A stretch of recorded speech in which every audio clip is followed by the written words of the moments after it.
Hello, welcome. Today we are going to make blueberry jam. So I'm going to do this outside on my side burner of my grill so that I don't get my house as hot.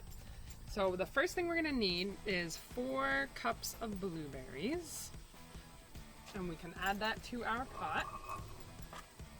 Then we're going to add a 1/4 cup of water just so that the blueberries aren't burning on the bottom of the pan. Make sure you have all the stems out. I just found a couple more. So my blueberries were cleaned. I washed them with cold water and then I took off all the stems. So this is a 3-quart pan. It just gives a little bit more surface area for cooking so that it'll cook a little bit quicker. Alright, so we want to cook this on low to medium heat depending on how hot your burner runs. For a sweetener, we're going to use maple syrup. So I have 1/4 cup, which is 4 tablespoons. If you want it a little sweeter, you can add an extra tablespoon, but I would recommend starting with 1/4 cup. And for the first 5 minutes, we're going to keep an eye on it. We're going to stay right here and just kind of keep stirring it. I have a little wooden spoon here.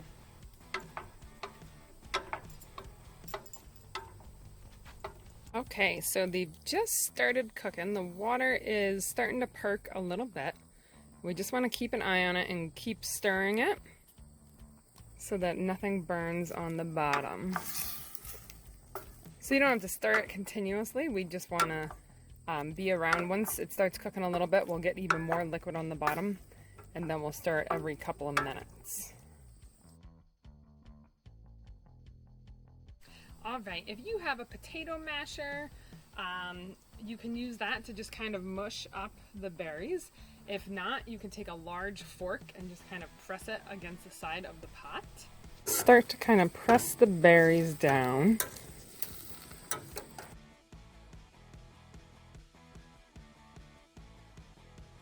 So it's starting to perk a little bit more, and we could just give it another mashing if you have a masher to use. If not, you can just use a fork on the side of the pot and kind of break up those berries a little bit.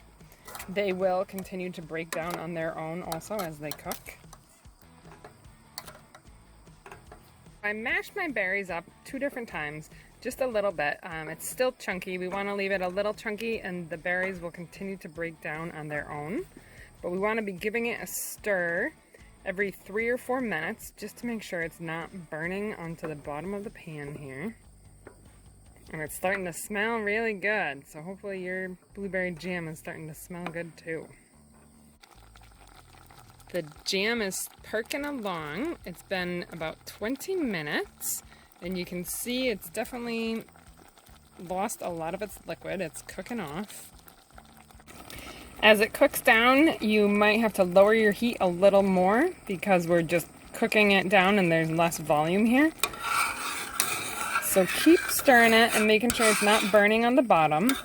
You can scrape the sides, and it's definitely getting thicker.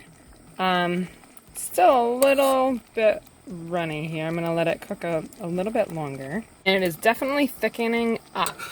So at this point, you want to keep a better eye on it. And just almost continually keep stirring so it's not burning. And you just can check the consistency.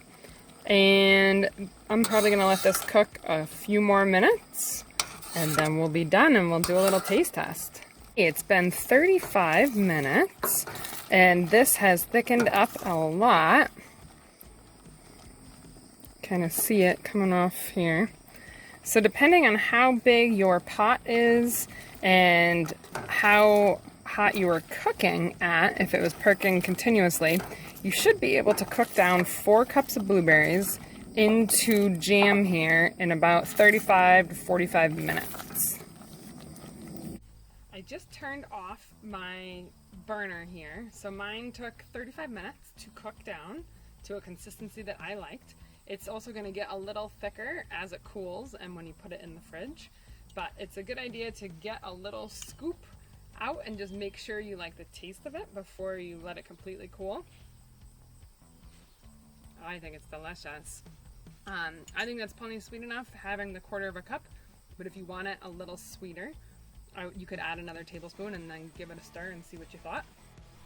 I made the same jam a week ago, and it does thicken up. Just to show you, once it cools down, it does thicken up even more. So we don't want to overcook it on the stove. About 35 to 40 minutes until you can see that it's noticeably thicker, and then it will cool down and thicken up.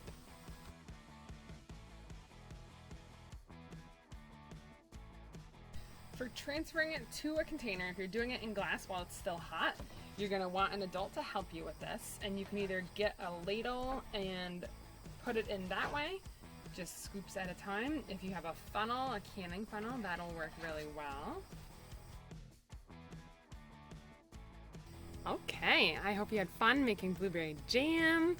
This one is still a little bit warm.